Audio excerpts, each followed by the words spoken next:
안녕하세요, 여러분. 이신동입니다. 반갑습니다. 똑똑하고 우수한 아이들, 정말 능력 있는 아이들 잘 키워야 되겠죠. 그 아이들 위해서 정말 부모님들은 정말 현실적이고 타당한 그런 지원을 해주면 좋을 거라고 생각합니다. 오늘은 그런 거와 관련된 그런 말씀을 드려보려고 합니다. 시작하기 전에 파워스쿨이 이번 주 3월 12일에 이제 개강을 합니다. 아직 한 명 정도, 반에 한 명 정도 자리가 있습니다. 관심 있는 분들 참여해 주시면 감사하겠습니다. 오늘은 제가 이런 말씀을 드려보려고 합니다. 초등 상위 1% 영재가 중등 이후 상위 1% 성취를 내지 못하는 이유와 부모의 대처법입니다. 초등학교 당시에는, 시절에는 상위 1%의 영재였어요. 상위 1%에 들어가는 그런 지적 능력이 우수한 그런 영재였는데, 중등학교 이후, 중학교, 고등학교 이후에 올라가서는 사실 상위 1%의 성취를 내지 못하면 정말 안타까운 일이죠. 그런 아이가 굉장히 많습니다. 생각보다 꽤 많아요. 초등학교 때는 굉장히 잘했는데 중학교 올라가서는 못해. 그 이유가 뭘까요, 도대체? 그 이유에 관한 얘기를 오늘 해보려고 합니다. 부모님들 잘 아마 듣고 미리미리 대처를 해주시면 좋을 거라고 생각합니다. 사실 초등학교 때 상위 1% 굉장히 아주 자랑스럽죠. 똑똑한 아이입니다. 굉장히 자랑스러워요. 부모들 굉장히 말씀 많이 하시죠. 좋습니다. 그런데 중학교 이상 올라가면서부터는 상위 1%의 어떤 성취를 내지 못하는 거죠. 자, 그러면 한번 생각해 봅시다. 우리 아이는 상위 1%였는데 중학교 이후에 가서는 상위 1%에서 떨어진다. 그러면 어떤 다른 아이가 상위 1%로 올라왔다는 얘기잖아요. 그게 뭐냐면 그때는 상위 1%가 아닌 아이들이 올라왔다는 거죠. 상위 1%가 되지 않는 아이들이 성취에서는 상위 1%로 올라왔다는 얘기죠. 이렇게 능력은 상위 1%, 지적 능력은 상위 1%가 되는데 성취는 상위 1%를 못 내는 아이들, 이런 아이들 우리가 그런 거를 전문적인 용어로 미성취 영재라고 해요. 능력에 비추어서 성취가 나오지 않는 아이들.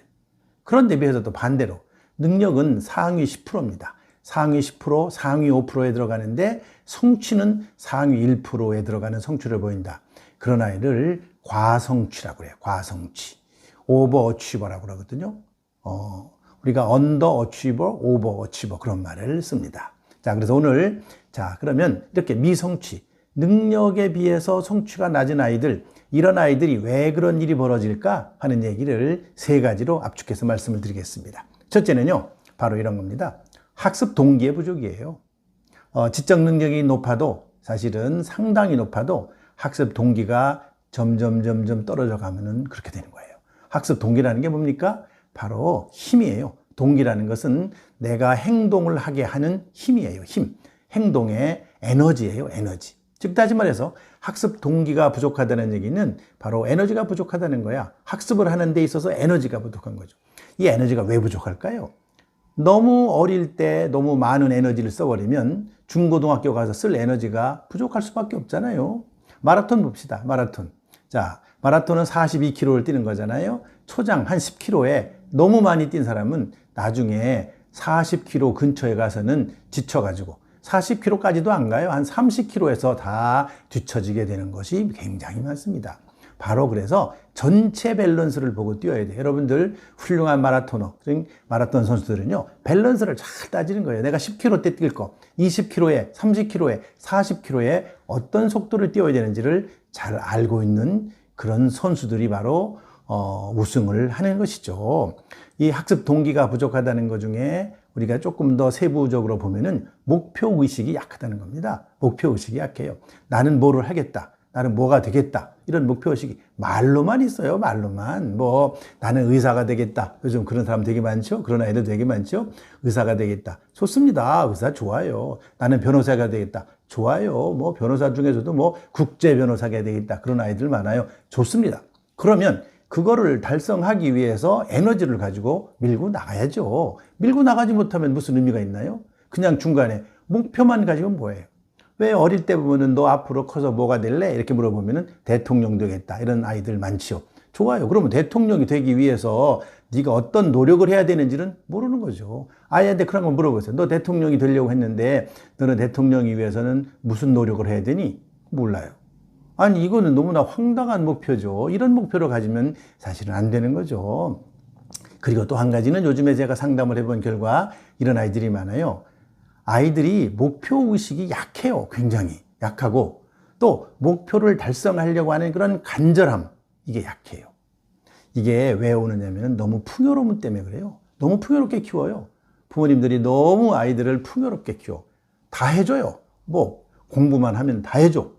먹을 거, 입을 거, 뭐 모든 거를 다 해주니까 사실은 아이들은 부족함을 모르고 살아요. 옛날 세대에 비해서는 그렇다는 거죠. 지금 현재 부모 세대들보다는 너무나 그 간절함이 약합니다. 성공에 대한 간절함이 약해요. 그래서 부모님들 이 성취 동기를 높여줘야 돼요. 학습 동기를 높여줘야 됩니다. 학습 동기가 높은 수준에서 계속 가기가 정말 어렵습니다. 그렇기 때문에 학습 동기를 차근차근 높여줘야지, 학습 동기 처음부터 막 왕창 높여가지고 초등학교 때 그랬다가 지쳐가지고, 아이들은요, 놀기도 해야 되고요, 친구도 만나야 되고 그렇습니다. 무조건 학교 갔다 와서 학원만 다녀가지고 되는 게 아니에요. 학원 계속 가가지고 그냥 밤늦게까지 학원 갔다? 그거 부족해요. 그래서 그거 가지고는 아이들이 성장하는데 많이 부족합니다. 그래서 조금 아이의 개인적인 어떤 시간을 가질 수 있도록 도와주는 것이 굉장히 필요해요. 학습 동기를 높이는 방법, 이런 거를 한번 내가 기회가 되면 다뤄보도록 하겠습니다. 두 번째는요, 효율적인 학습 방법과 딥 러닝이 부족하다는 거야. 딥 러닝. 그러니까 딥 러닝이 굉장히 깊이 이루어지는 것이죠. 효율적인 학습 방법. 그냥 공부는 많이 해요. 여러분들, 아이들이 학원에 갔어요. 학원에 가서 공부를 하고 왔어요. 정말 몇 시간 하고 왔어. 수고했다 그러죠. 자, 엄마들 학원에서 걔가 어떻게 공부하는지 알고 계시나요? 모르잖아요. 걔가 학원에서 정말 열심히 최선을 다해서 했는지, 아니면 그냥 술렁술렁 했는지 아무도 모르잖아요. 학원을 가는 그런 시간, 학원에서 보내는 시간만 가지고는 우리가 성취하고 연결시켜서 설명하기가 대단히 어려워요. 그래서 우리가 이런 걸 시간으로 따지는 그런 연구들이 많이 있거든요. 자, 보세요. 필요한 시간이라는 게 있어요. A라는 학습을 하는 데 있어서 필요한 시간분에 내가 투여한 시간이라는 게 있어요. 필요한 시간분에 투여한 시간. 자, 내가 필요한 시간이 100시간이다. 그러면 투여한 시간이 100시간이다. 그러면 곱하기 100을 하면요, 100% 학습이 이루어진 거죠. 그렇게 볼 수 있는 것이죠. 그런데 필요한 시간은 100시간인데 투여한 시간은 50시간밖에 되지 않아요. 이러면 50%밖에 학습이 이루어지지 않다고 볼 수 있는 거죠. 그래서 내가 얼마나 많은 시간을 학습에 투여했느냐, 이 투여한다는 게 바로 시간 대비 학습이 얼마나 잘 이루어졌느냐를 말하는 걸로 효율적인 그런 학습 방법이라는 것이 필요해요. 그 다음에 그거와 관련돼서 러닝이 바로 깊이 있게 이루어졌느냐의 문제예요. 러닝이 얼마나 학습이 깊이 있게 이루어졌느냐, 깊이 있게 이루어졌느냐는 건 이렇게 설명할 수 있어요. 자, 내가 100시간이 필요한 그런 학습에서 50시간을 투여를 했어요. 그럼 50%잖아요. 그런데도 그 50시간을 투여했는데도 불구하고 바로 거기서 과제에만 집중하는 시간이 과연 그 중에 50시간 중에서도 몇 시간이냐는 거죠. 정말로 내가 학습을 하는데 딥 러닝에 빠져 있는 시간은 몇 시간이냐? 더 줄어들어요. 거기서 50시간 중에 다시 40시간으로 줄어들 수 있어요. 그렇기 때문에 학습이라는 게 겉으로 보이는 투자 시간, 아이들이 뭐 책을 읽고 뭔가 막 하고 있어요. 오케이, 좋습니다. 그렇지만 그게 정말로 학습에 쓰인 시간인지 아닌지를 정확하게 알 필요가 있어요. 그게 바로 학습을 결정해 주기 때문에 그래요. 그 다음에 세 번째는요, 바로 부모들과 관련이 많은 건데요, 사실 기반 정보력이 부족하기 때문이에요. 사실 기반 정보력. 이제 아이들이 이제 초등학교를 지나서 중학교로 올라가고 고등학교로 올라가잖아요. 중고등학교로 올라가요. 자, 이럴 때는 많은 정보력이 필요해요. 예를 들면은 중학교도 여러 종류가 이제 있어요. 갈라지기 시작하죠. 요즘에 보면요, 아주 비인가 국제 학교들도 있고요. 또 정말로 국제 중학교도 있고요. 중학교도 이렇게 갈라지잖아요. 그런데 또 고등학교 올라가면 더 많은 학교들이 존재해요. 예를 들면은 영재고도 있고요, 과학고도 있고요, 그 다음에 자율형 사립고도 있고요, 그 다음에 여러 학교들이 막 갈라져요. 이런 학교들, 우리 아이는 과연 어떤 학교에 어떻게 가서 참여를 해서 공부를 하는 것이 얘 인생에 굉장히 중요할까라고 하는 거. 이게 바로 부모님들이 관심을 늘 갖잖아요. 늘 갖는 거예요. 우리 아이는 그냥 영재고를 가고 싶다. 우리 아이는 과고를 가는 게 좋겠다. 우리 아이는 그냥 자사고를 가는 게 좋겠다. 우리 아이는 그냥 일반 고등학교를 가는 게 좋겠다. 이게 바로 뭐냐면 방향을 설정해 주는 거죠. 그런데 많은 사람들이 얘기를 하는데 그 얘기만 듣고 그냥 엄마가 판단하거나 결정하면 안 되는 거예요.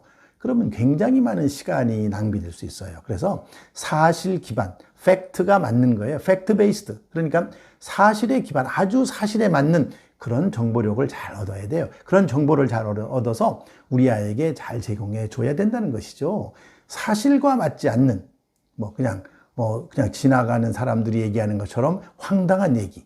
그 다음에 또 황당한 건 아니지만 그냥 어떤 사람이 자기의 주장, 자기의 생각을 얘기하는 정보.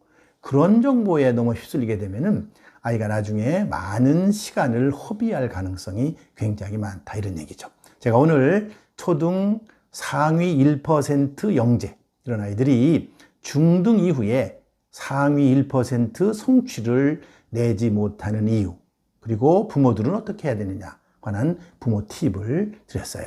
자, 정리를 다시 해보면, 그래서 첫째는요, 그런 이유 중에 하나는 학습 동기가 부족한 거예요. 어릴 때는 열심히 했는데 점차적으로 중고등학교 올라가면서 학습의 동기가 떨어지는 거죠. 열심히 안 하는 거죠. 두 번째는요, 효율적인 그런 학습 방법이 없고요. 그 다음에 딥러닝이 이루어지지 않기 때문에 그래요. 효율적인 학습 방법과 딥러닝이 부족하다. 그 다음에 세 번째는 사실에 기반한 정보력이 부족하기 때문이다. 이렇게 말씀드릴 수가 있습니다.